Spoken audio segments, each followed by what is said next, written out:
দুই রাকাত নামাজের সিজদায় ছোট্ট একটি দোয়া আছে। এই দোয়াটা পড়লে আপনার সকল চাওয়া পূরণ হবে ইনশাআল্লাহুল আজিজ। আল্লাহ রাসূল সাল্লাল্লাহু আলাইহি সাল্লাম দুই রাকাত নামাজের সিজদায়, নফল নামাজ হোক ফরজ নামাজ হোক, যে কোনো নামাজের সিজদায় অর্থাৎ সিজদার মূল তাসবিহ পড়ে আপনি যদি এই ছোট্ট একটি দোয়া পড়তে পারেন ইনশাআল্লাহুল আজিজ, আল্লাহ তাআলা আপনার সকল চাওয়া পূরণ করবে। আমরা তো ভাবি যে সিজদায় অর্থাৎ নফল নামাজের সিজদায় হোক ফরজ নামাজের সিজদায় হোক, সিজদার তাসবিহ পড়ার পরে মনে হয় আর অন্য কোনো তাসবিহ পড়া যায় না। এরকম অনেক ফোন আসছে, বলে যে হুজুর সিজদায় কি ফরজ নামাজের সিজদায় কি পড়া যাবে? তো এই জন্য তাদের জন্য কথা হচ্ছে, আপনি যদি সিজদার তাসবিহ পড়ার পর আপনার মনের যত আশা আকাঙ্ক্ষাগুলো আছে আল্লাহ তাআলার কাছে পেশ করেন, কোনো সমস্যা নেই, পেশ করতে পারবেন ইনশাআল্লাহ।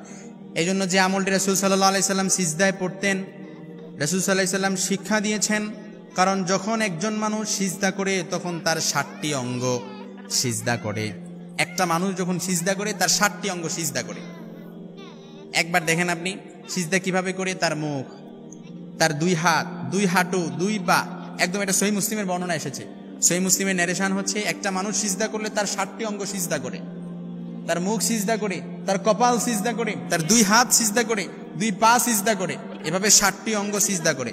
সিজদার মাধ্যমে যখন কোনো ব্যক্তি তার সবচেয়ে দামি অঙ্গগুলো, তার মুখ, তার কপাল, তার 2 হাত, তার 2 পা, দামি অঙ্গগুলো, যে একটি অঙ্গ না থাকলে লোকটা অচল হয়ে যায়, চলতে পারে না, এই দামি অঙ্গগুলো দিয়ে যখন সে সিজদা করে আল্লাহর কাছে একেবারে কায়মানুবাক্যে সিজদায় লুটিয়ে পড়ে জমিনের মধ্যে আল্লাহর কাছে নত হয়।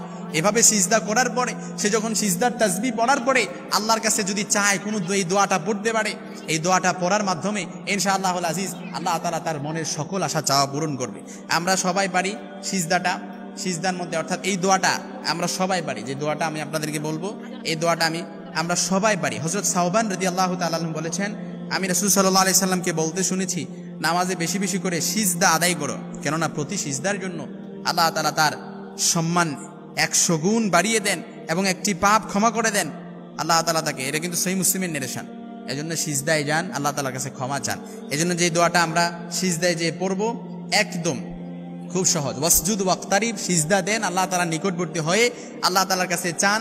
এই দোয়াটা ইনশাআল্লাহুল আজিজ সিজদারত অবস্থায় বান্দা যদি আল্লাহর কাছে এই দোয়াটা পড়তে পারে, আল্লাহ তাআলা তার যত রকমের পেরেশানি আছে, যত রকমের যা কিছু সে আল্লাহর কাছে চাক না কেন, তার সকল চাওয়া আশাগুলো আল্লাহ তাআলা ইনশাআল্লাহুল আজিজ পূরণ করবে। হযরত আয়েশা রাদিয়াল্লাহু তাআলা আনহা থেকে বর্ণিত, আল্লাহ রাসূল সাল্লাল্লাহু আলাইহি সাল্লাম, হাদিসটি বুখারী মুসলিমের মধ্যে এসেছে, বুখারী মুসলিমের ন্যারেশন, আল্লাহর হাবিব সাল্লাল্লাহু আলাইহি সাল্লাম বলেন, অর্থাৎ আল্লাহর হাবিব সাল্লাল্লাহু আলাইহি সাল্লাম রুকু সিজদায় কখনো কখনো মূল তাসবিহ পড়ার পরে এই দোয়াটা পড়তেন।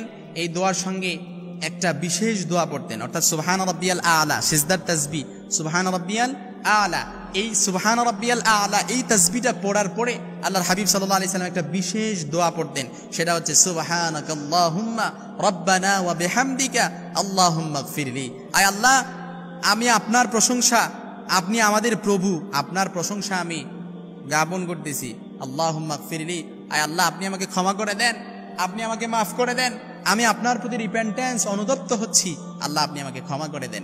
এজন্য এই দোয়াটা পড়ে আপনি যখন আল্লাহর কাছে চাইবেন, আল্লাহর কাছে চাইলেন, যা কিছু চান না কেন, এই ক্ষমা প্রার্থনার দোয়া করে আল্লাহ তাআলার কাছে যা কিছু চান না কেন, আল্লাহ আমার অভাব অনটন দূর হয় না, আল্লাহ অভাব অনটন দূর করে দেন, সংসারের পেরেশানি দূর হয় না, আল্লাহ সংসারের পেরেশানি দূর করে দেন, আল্লাহ বিপদ দূর হয় না, বিপদ দূর করে দেন, আল্লাহ অভাব দূর হয় না, অভাব দূর করে দেন, আল্লাহ পরিবারের মধ্যে একটার পর একটা অশান্তি লেগে থাকে, সব কিছু দূর করে দেন, আল্লাহ সন্তান অসুস্থ, আল্লাহ সন্তানকে ভালো করে দেন, আল্লাহ বিবি অসুস্থ, বিবিকে ভালো করে দেন, মা অসুস্থ, মাকে ভালো করে দেন, আল্লাহ আমার ব্যবসায় বারাকা হয় না, ব্যবসার মধ্যে বারাকা নাজিল করেন, আল্লাহ ফসলে বরকত হয় না, ফসলে বরকত দিয়ে দেন, আল্লাহ আমি মামলা মোকদ্দমায় জড়িয়ে গিয়েছি, আল্লাহ মামলা মোকদ্দমা আমাকে দুর্বৃত করে দেন। এই সব কিছু যখন হাত পেতে আল্লাহর কাছে চাইবেন, সিজদার মধ্যে চাওয়ার পরে, নামাজ শেষ করে যখন হাত পেতে ইস্তেগফার পরে কয়েকবার আল্লাহর কাছে চাইবেন, এই দোয়া আল্লাহ তাআলা কখনো ফিরিয়ে দেয় না ইনশাআল্লাহুল আজিজ।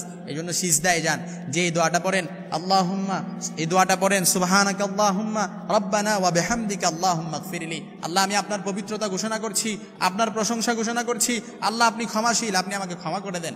এটা পড়ে যখন আল্লাহর কাছে চাইবেন ইনশাআল্লাহুল আজিজ আল্লাহ তাআলা আপনার চাওয়াটা পূরণ করে দেবে। এই জন্য 2 রাকাত নামাজের সিজদায়, মনে রাখবেন কিন্তু 2 রাকাত নামাজের সিজদায়, 2 রাকাত নামাজের সিজদায়, নফল নামাজ হোক ফরজ নামাজ হোক, সিজদার মূল তাসবিহ পড়ার পরে যেহেতু আল্লাহ রাসূল সাল্লাল্লাহু আলাইহি সাল্লাম এই আমলটা করেছেন, সহিহ বুখারী মুসলিমের বর্ণনায় আয়েশা রাদিয়াল্লাহু তাআলা আনহা থেকে বর্ণিত হাদিস এসেছে। এজন্য আমরা যদি করতে পারি একেবারে ইনশাআল্লাহুল আজিজ আমাদের সকল চাওয়া আশা আল্লাহ তাআলা কবুল করবে।